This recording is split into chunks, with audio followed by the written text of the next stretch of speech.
सरस्वत्या लक्ष्म्या विधिहरिसपत्नो विहरते रतेः पातिव्रत्यं शिथिलयति रम्येण वपुषा चिरञ्जीवन्नेव क्षपितपशुपाशव्यतिकरः परानन्दाभिक्यं रसयति रसं त्वद्भजनवान्.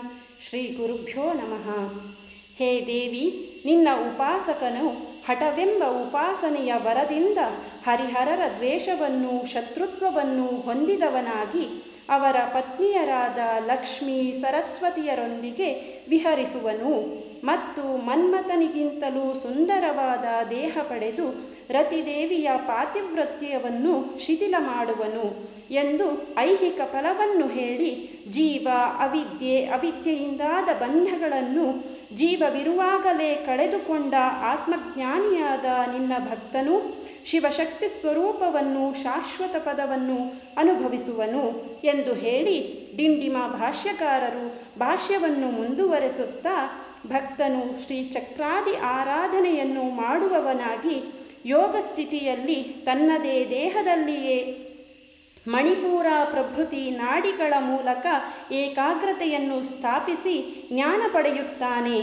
ಇಲ್ಲಿ ದೇವತೆಗಳು ಸುಂದರ ಶಾರೀರ ವರ್ಣನೆ ಕೇವಲ ಕಾಲ್ಪನಿಕವೆಂದು ಹೇಳಿ ಮತ್ತೆ ಪುನಃ ಮುಂದುವರಿದು ಸರಸ್ವತ್ಯ ಎಂಬಿತ್ಯಾದಿ ವಾಕ್ಯಗಳಿಗೆ ಮುಖ್ಯಾರ್ಥವನ್ನು ಇಟ್ಟುಕೊಳ್ಳುವುದಾದರೆ ಲೌಕಿಕ ದೃಷ್ಟಾಂತದಂತೆ ಸ್ತ್ರೀ ಸಂಭೋಗವೋ ಅಥವಾ ಸ್ತ್ರೀ ಸಮ್ಮೇಳನವೋ ಎಂದು ಪ್ರಶ್ನಿಸಿ ಇದರಿಂದ ಪರಮಸುಖವು ದೊರಕುವುದಿಲ್ಲ.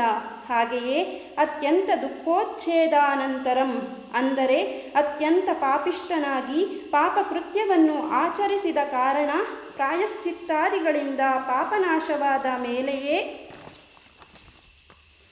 ಶಿವಶಕ್ತಿ ಸಂಪುಟಾಂತರ್ಭಾವ ತಾದಾತ್ಮಿಕ ಮುಕ್ತಿ ಏವ ಎಂದಿದ್ದಾರೆ. ಅಂದರೆ ಪಾಪನಾಶವಾಗಿ ಶಿವಶಕ್ತಿಯರು ಒಂದೇ ಎಂಬ ದೃಢಭಕ್ತಿ ಭಾವವನ್ನು ತಳೆದವನಾಗಿ ಅವರಲ್ಲಿ ತಾದಾತ್ಮ್ಯ ಭಾವವನ್ನು ಹೊಂದುತ್ತಾನೆ ಎಂಬುದಾಗಿ ಡಿಂಡಿಮ ಭಾಷ್ಯಕಾರರು ಈ ಶಂಕರರ ಶ್ಲೋಕದ ತಾತ್ಪರ್ಯವನ್ನು ಸಂಪೂರ್ಣವಾಗಿ ನಿರ್ಣಯಿಸುತ್ತಾರೆ. ಈ ಸಂಪೂರ್ಣ ಶ್ಲೋಕದ ತಾತ್ಪರ್ಯವನ್ನು ಸಂಸ್ಕೃತ ತಿಳಿದವರು ಎಲ್ಲ ಸ್ತ್ರೀಯರಾದಿಯಾಗಿ ಯಥಾರ್ಥವನ್ನು ತಿಳಿದುಕೊಳ್ಳಬಹುದು. ಆದರೆ ಕುಚೋದ್ಯಕ್ಕಾಗಿ ಪರನಿಂದನೆಗಾಗಿ ಅರ್ಧ ಭಾಗ ಡಿಂಡಿಮ ಭಾಷ್ಯವನ್ನು ಓದಿ ಶಂಕರರ ನಿಂದನೆಯನ್ನು ಮಾಡುವ ಭರದಲ್ಲಿ ಅಬದ್ಧ ತಾತ್ಪರ್ಯವನ್ನು ಹೇಳಿದರೆ ಡಿಂಡಿಮ ಭಾಷ್ಯಕ್ಕೂ ಡಿಂಡಿಮ ಭಾಷ್ಯಕಾರರಾದ ಲಕ್ಷ್ಮೀಧರರಿಗೂ ನಿಂದಿಸಿದಂತೆ ಆಗುತ್ತದೆ. ಇಲ್ಲಿ ವಿಚಾರ ಮಾಡಬೇಕು. ಶ್ರೀ ಮಹಾಶಕ್ತಿ ಸ್ವರೂಪಿಯಿಂದ ಘನಘೋರ ತಪಸ್ಸನ್ನು ಮಾಡಿ ವರವನ್ನು ಪಡೆದ ಉಪಾಸಕ ಭಕ್ತನು ವರವನ್ನು ಒಳ್ಳೆಯ ಸದುದ್ದೇಶದಿಂದ ಬಳಸಬೇಕು, ಲೋಕೋದ್ಧಾರವಾಗಬೇಕು ಎಂಬುದೇ ದೇವಿಯ ಉದ್ದೇಶ.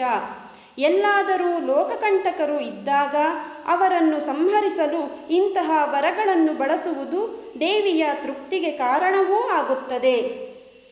ಉಪಾಸಕನಿಗೂ ಒಳಿತಾಗುತ್ತದೆ, ಲೋಕವು ಹೊಗಳುವುದು. ಇಲ್ಲವಾದಲ್ಲಿ ಕಾಮವು ಹೆಚ್ಚಾಗಿ ದೇವಲೋಕಗಳಿಗೆ ತೆರಳಿ ದೇವತಾ ಸ್ತ್ರೀಯರನ್ನು ವ್ಯಭಿಚರಿಸಲು ಪ್ರಯತ್ನಿಸುವುದು. ಇದರಿಂದ ವಿಷ್ಣು ಆದಿ ದೇವತೆಗಳ ಶತ್ರುತ್ವಕ್ಕೆ ಕಾರಣವಾಗಿ ನಂತರದಲ್ಲಿ ದೇವತೆಗಳ ಪ್ರಾರ್ಥನೆಯಿಂದ ವರ ಪಡೆದ ಉಪಾಸಕನನ್ನು ದೇವಿಯೇ ಸಂಹಾರ ಮಾಡಿರುವುದು ಪುರಾಣಾದಿಗಳಲ್ಲಿ ವರ್ಣಿತವಾಗಿದೆ. ಆದ್ದರಿಂದ ಈಶ್ವರಾರ್ಪಣ ಬುದ್ಧಿಯಿಂದ ಶಿವಶಕ್ತಿಯರ ಅನುಗ್ರಹ ಪಡೆದು ಬ್ರಹ್ಮೀಭಾವವನ್ನು ಪಡೆಯಬೇಕು ಎಂಬುದು ಶ್ರೀ ಶಂಕರರ ಶ್ಲೋಕದ ತಾತ್ಪರ್ಯ. ಇಲ್ಲಿ ಗಮನಿಸಬೇಕು. ಸರಸ್ವತ್ಯ ರತ್ಯ ಎಂಬಿತ್ಯಾದಿ 2 ಸಾಲಿನ ಶ್ಲೋಕದಲ್ಲಿ ಬ್ರಹ್ಮ ವಿಷ್ಣು ಮನ್ಮಥರ ಶತ್ರುತ್ವವನ್ನು ಪಡೆದರೂ ತೊಂದರೆ ಇಲ್ಲ, ದೇವತಾ ಸ್ತ್ರೀಯರಿಗೆ ವ್ಯಭಿಚಾರಿತ್ವವು ಬಂದರೂ ತೊಂದರೆ ಇಲ್ಲ, ಇದರಲ್ಲಿಯೇ ನಮ್ಮ ಉಪಾಸಕನಿಗೂ ಶಂಕರರಿಗೂ ತಾತ್ಪರ್ಯವಿದೆ ಎಂಬ ಪಕ್ಷದಲ್ಲಿ ನಿಂತು ಹೇಳುವುದಾದರೆ, ಅಂದರೆ ತುಷ್ಯತು ದುರ್ಜನ ನ್ಯಾಯದಂತೆ ಪೂರ್ವಪಕ್ಷೀಯ ಆತ್ಮತೃಪ್ತಿಗಾಗಿ ಒಪ್ಪಿಕೊಂಡು ಹೇಳುವುದಾದರೆ, ಹಾಗಿದ್ದಲ್ಲಿ ಉಪಾಸಕನಿಗೆ ಪೂರಕವಾಗುವ ಇನ್ನೂ ಪುಷ್ಟಿಯನ್ನು ನೀಡುವ ಅರ್ಥವುಳ್ಳ ಸಾಲುಗಳನ್ನು 3 ಮತ್ತು 4ನೇ ಸಾಲುಗಳಲ್ಲಿ ಬರೆಯಬೇಕಿತ್ತು ಅಲ್ಲವೇ? ಉದಾಹರಣೆಗೆ, ವ್ಯಭಿಚಾರಿಣಿಯ ಮನೆಗೆ ಹೊರಟ ಕುಡುಕನನ್ನು ಪ್ರೇರೇಪಿಸುವ ವ್ಯಕ್ತಿಯು ಅವನಿಗೆ ಬೇಕಾದ ವಸ್ತ್ರಾಭರಣ, ಗಂಧಗಳು, ಸುರಾಪಾನವನ್ನು ತಂದುಕೊಡಬೇಕು. ಅದನ್ನು ಹೊರತುಪಡಿಸಿ ಪಾಪ ಕಳೆಯುವ ಪರಮ ಪವಿತ್ರವಾದ ಗಂಗಾಜಲವನ್ನು ತಂದುಕೊಟ್ಟು ಅವನಲ್ಲಿ ಶುದ್ಧಿಯನ್ನು ಉಂಟು ಮಾಡಲು ಪ್ರಯತ್ನಿಸಿದಂತೆ ಆಗುವುದಿಲ್ಲವೇ? ಈಗ ಹೇಳಿ, ಗಂಗಾಜಲವು ಇಲ್ಲಿ ಕುಡುಕನಿಗೆ ಪ್ರೇರಕವೋ, ಸುರಾಪಾನವು ಪ್ರೇರಕವೋ? ಹಾಗೆಯೇ ಶಂಕರರು ಮುಂದಿನ 3 ಮತ್ತು 4ನೇ ಸಾಲಿನಲ್ಲಿ ಈಶ್ವರಾರ್ಪಣೆಯಿಂದ ಉಪಾಸನೆ ಮಾಡಿದರೆ ಮೋಕ್ಷವೆಂದು ಇಲ್ಲಿಯೇ ಪದ್ಯದಲ್ಲಿ ಹೇಳಬೇಕಾಗಿತ್ತಾ? ಈಗ ನಿಷ್ಕಾಮ ಭಾವನೆಯ ಅವಶ್ಯಕತೆ ಇದೆಯೇ?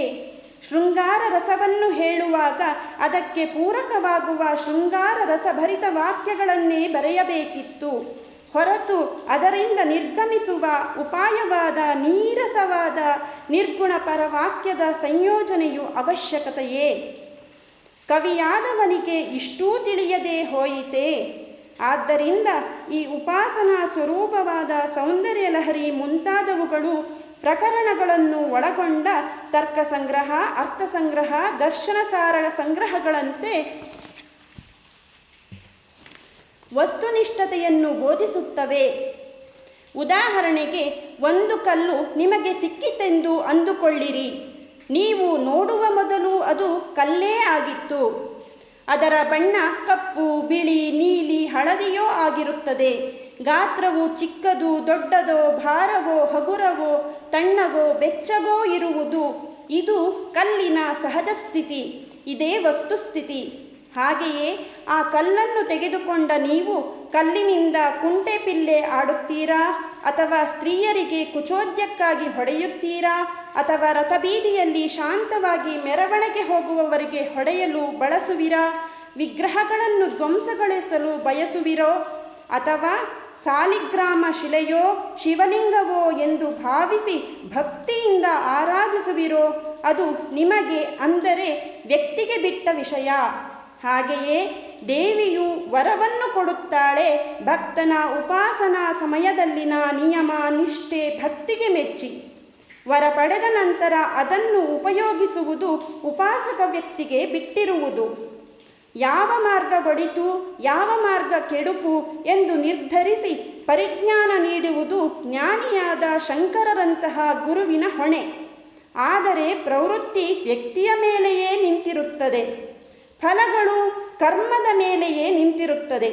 ಆದ್ದರಿಂದ ಈಶ್ವರಾರ್ಪಣ ಬುದ್ಧಿಯಿಂದ ಸರಿಯಾಗಿ ಉಪಾಸನೆಯ ಮಾರ್ಗ ಎಂಬಂತಹ ಅದ್ಭುತವಾದ ಸಂದೇಶವನ್ನು ಶಂಕರರು, ಡಿಂಡಿಮ ಭಾಷ್ಯಕಾರರು ನೀಡಿದ್ದಾರೆ.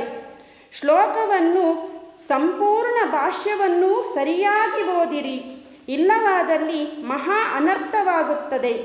ಮತ್ತು ಪೂರ್ವ ಪಕ್ಷಿಯು ಸರಸ್ವತಿಯರ, ಲಕ್ಷ್ಮೀದೇವಿಯರ, ರತಿದೇವಿಯರನ್ನು ಅನುಭವಿಸುವುದು ಮುಖ್ಯಾರ್ಥವೆಂದು ಒಪ್ಪಿಕೊಂಡರೆ ಮುಂದೆ ಹೇಳುವ ಅದ್ವೈತ ಅನುಭವವು ಮುಖ್ಯಾರ್ಥವೆಂದು, ಅದು ಅನುಭವಿಸಲು ಯೋಗ್ಯವೆಂದು ಒಪ್ಪಿದಂತೆಯೇ ಆಗುತ್ತದೆ. ಹೇಗೆ ಹೇಳಿದರೂ ಅದ್ವೈತ ಜ್ಞಾನ ಬೋಧನೆಯೇ ಶಂಕರರ ಸಿದ್ಧಾಂತ. ಈಗಿನ ಕಾಲಕ್ಕೆ ತಕ್ಕಂತೆ ಹೇಳುವುದಾದರೆ, ಒಬ್ಬ ನಿಜವಾದ ದೇಶಪ್ರೇಮಿ ಯೋಧನು ಪಾಕಿಸ್ತಾನಕ್ಕೆ ಹೋಗಿ ಶತ್ರುವಿನ ಎದುರು ಹೋರಾಡಿ ಅವನ ಬಂದೂಕು ಅಥವಾ ಕತ್ತಿಯೋ ಕುತ್ತಿಗೆಯಲ್ಲಿ ಬಿಗಿದಿರುವಾಗ ಭಾರತ ಮಾತಾ ಕಿ ಜೈ ಎಂದು ಹೇಳುವುದು ಎಷ್ಟು ದುಸ್ಸಾಹಸವೋ, ಹಾಗೆಯೇ ಕಾಮಾತುರನಾದ ಸಶಕ್ತನಾದ ಕಾಮಿಯನ್ನು ಉದ್ದೇಶಿಸಿ ಅವನ ಬಳಿ ಕಾಮದ ಪರಾಕಾಷ್ಠೆಯಿಂದ ಆಗುವ ಮಹಾ ಅನರ್ಥವನ್ನು ತಿಳಿಸಿ ಜ್ಞಾನ ಮಾರ್ಗ ಬೋಧನೆ ಮಾಡಿ ಅವನನ್ನೂ ಜ್ಞಾನಿಯನ್ನಾಗಿ ಬದಲಿಸುವ ದುಸ್ಸಾಹಸ ಮಾಡಿದಿರಲ್ಲ, ಸ್ತೋತ್ರ ರೂಪದಲ್ಲಿಯೂ ಮಾಡುತ್ತಲೇ ಇದ್ದೀರಲ್ಲ. ಹೇ ನಮ್ಮ ಶಂಕರ ಭಗವತ್ಪಾದರು, ಹೇ ಶಂಕರ ನೀನೇ ಧನ್ಯ. ಅದಕ್ಕಾಗಿಯೇ ನಮ್ಮ ಸನಾತನ ಧರ್ಮದಲ್ಲಿ ಎಲ್ಲ ಮಹಾಮಹಿಮರು ಹೇಳುವುದು ಒಂದೇ, ರಾಮಾದಿವತು ಪ್ರವರ್ತಿತವ್ಯಂ ನತು ರಾವಣಾದಿವತು ಎಂದು. ಇದರ ಅರ್ಥ ಎಲ್ಲ ಸಜ್ಜನರು ರಾಮನಂತೆ ಸನ್ಮಾರ್ಗದಲ್ಲಿ ನಡೆಯಬೇಕು ಹೊರತು ರಾವಣನ ಮಾರ್ಗದಲ್ಲಿ ನಡೆಯಬಾರದು ಎಂದು. ಇದೇ ವಾಕ್ಯವನ್ನು ಶಂಕರರು ಒಂದೇ ಶ್ಲೋಕದಲ್ಲಿ ತೋರಿಸಿಕೊಟ್ಟಿದ್ದಾರಾ ಎಂದು ಯಾರಾದರೂ ಕೇಳಿದರೆ ನಿಸ್ಸಂದಿಗ್ಧವಾಗಿ ಹೇಳಿರಿ. ಸೌಂದರ್ಯ ಲಹರಿಯ 99ನೇ ಶ್ಲೋಕದಲ್ಲಿ, ಸರಸ್ವತ್ಯ ರತ್ಯ ಎಂಬಿತ್ಯಾದಿ ಶ್ಲೋಕದಲ್ಲಿ ಎಂದು. ಹೀಗೆ ಶಂಕರರು ಉಪಾಸಕನ ಕಾಮನಾ ದೃಷ್ಟಿಯು ವಿಪರೀತವಾದರೆ, ಅಂದರೆ ಕಾಮದ ಪರಾಕಾಷ್ಠೆಯು ವಿಷ್ಣುವಾದಿ ದೇವತೆಗಳ ದೇವತಾ ಸ್ತ್ರೀಯರ ನಿಂದನೆಗೂ ಕಾರಣವಾಗಿ ಅನರ್ಥವಾಗುತ್ತದೆ. ಸಮೂಲ ನಾಶವನ್ನು ಉಪಾಸಕನು ಹೊಂದುತ್ತಾನೆ. ಹಾಗೆಯೇ ಈಶ್ವರಾರ್ಪಣ ಭಾವನೆಯಿಂದ ಮಾಡಿದರೆ ಬ್ರಹ್ಮ ವಿಷ್ಣು ಪರಮೇಶ್ವರರ ಅನುಗ್ರಹವೂ ಶಿವಶಕ್ತಿಯರ ಅನುಗ್ರಹವೂ ಆಗಿ ಪರಮಾನಂದ ಭಾಕ್ ಆಗುವನು. ಹೇ ಶಂಕರ, ನೀನೇ ಧನ್ಯ. ಆದ್ದರಿಂದಲೇ ನೀನು ವಿಶ್ವಮಾನವ ಜಗದ್ಗುರು. ಹೇ ಶಂಕರ, ನೀನೇ ಧನ್ಯ. ಕಾವಿಯನ್ನುಟ್ಟು ನೀನು ಭಾರತದಾದ್ಯಂತ ತಿರುಗಿ ದೇವತಾ ಮಾತೃಸ್ವರೂಪಿಯರಾದ ಭಾರತೀಯ ಮಹಿಳೆಯರನ್ನೆಲ್ಲ ಕಾಮುಕರಿಂದ ಬಿಡಿಸಿದ ನಿನ್ನ ಲೀಲೆಯ ಒಂದು ತುಣುಕು ಕೇಳುವಷ್ಟು ಭಾಗ್ಯ ದೊರೆಯಿತಲ್ಲ. ನಾವೂ ಧನ್ಯರು, ನೀನೂ ಧನ್ಯ. ಹೇ ಶಂಕರ, ಲೋಕಶಂಕರ, ಜಯಶಂಕರ, ಜಯತು ಶಂಕರ. वीडियोस बनाने हैं, फिल्मोरा है ना।